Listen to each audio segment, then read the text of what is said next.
Hi friends, இன்றைக்கி Thursday morning நான் வெளியே உள்ள வேலையெல்லாம் முடிச்சுட்டு வீட்டுக்குள்ளே வந்தாச்சு. வீட்டுக்குள்ளே கூட்டிகிட்டு நேராக வந்து கிச்சனுக்கு வருவேன். கிச்சனுக்கு வந்துட்டு பார்த்திங்கன்னா வந்து இன்றைக்கி ஒயிட் ரைஸ் அண்ட் வெண்டைக்காய் பொரியல், சப்பாத்தி இது தான் பண்ணலான்னு பிளானு.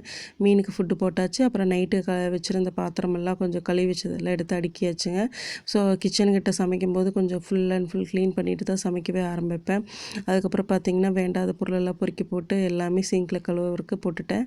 அதுக்கப்புறம் அடுப்பு எப்பவுமே பார்த்திங்கன்னா வந்து நல்லா நீட்டாக கவுண்டர் டாப் எல்லாமே நீட்டாக க்ளீன் பண்ணிவிட்டு தான் சமையல் வேலையை ஆரம்பிப்பேன்.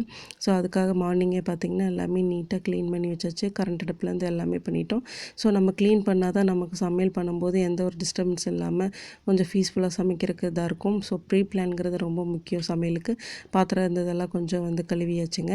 அதுக்கப்புறம் வந்து பார்த்திங்கன்னா வந்து கொஞ்சம் பழைய சாப்பாடு இருந்து தண்ணி ஊற்றினது கரைச்சி வச்சாச்சு. அதுக்கப்புறம் வந்து புது சாப்பாடு வைக்கிறதுக்கு எப்போவுமே கொஞ்சமாக பொண்ணுங்களுக்கு ஸ்கூலுக்கு அளவாக சாப்பாடு வைப்பேன். ஸோ அதையும் சூடாக வச்சு எல்லாமே வச்சு குக்கரில் வச்சு விட்டாச்சு. அதுக்கப்புறம் பார்த்திங்கன்னா கொஞ்சம் வெண்டைக்காய் எடுத்துகிட்டு வந்து கழுவி அதையும் வெண்டைக்காய் பொரியல் பண்ணிடலான்னு சொல்லிட்டு அதையும் வந்து ஃப்ரிட்ஜிலேருந்து எடுத்துகிட்டு வந்து வாஷ் பண்ணி எல்லாமே வெட்டி எடுத்து வச்சுட்டேன். கெட்டிலில் தண்ணி போட்டாச்சு, சரிங்களா. அதுக்கப்புறம் வந்து பார்த்திங்கன்னா வெண்டைக்காய் பொரியல் வதங்குறதுக்கு முன்னாடி பார்த்திங்கன்னா தேங்காய் எண்ணெய் ஊற்றிடுங்க. தேங்காய் எண்ணெய் ஊற்றுறதுக்கு முன்னாடி வெறும் வடச்சட்டியில் வந்து வெண்டைக்காவை கட் பண்ணது வந்து அந்த வலுவலுப்பு தன்மை போகிறக்காக நீங்கள் சும்மா ஃப்ரை பண்ணிகிட்டே இருங்க.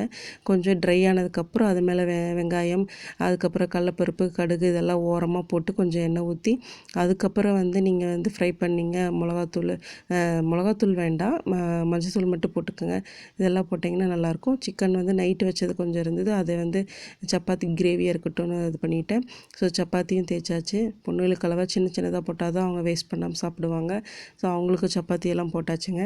அவங்களுக்கு காலையில் சாப்பிட்றதுக்கு சப்பாத்தி, சிக்கன் கிரேவி அண்ட் டிஃபனுக்கு வந்து வெண்டைக்காய் பொரியல், எனக்கு வந்து நீச்சல் தண்ணி. Thank you, friends.